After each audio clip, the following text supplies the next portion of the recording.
प्यारे बच्चों, आज की कहानी एक मछेरे की है जो अपनी पूरी फैमिली के साथ एक घर में रहता था। उसका काम था रोज लकड़ियाँ काटना, उन्हें बेचना और अपनी गुजर बसर करना।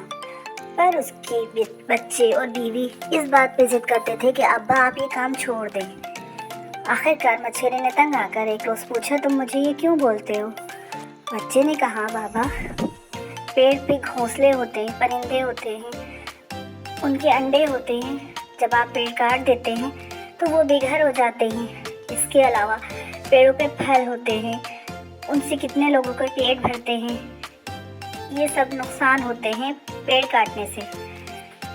मछेरा सोच में पड़ गया कि उसे क्या करना चाहिए। बहरहाल वो कुल्हाड़ी बेच के मछली पकड़ने का औजार ले आया।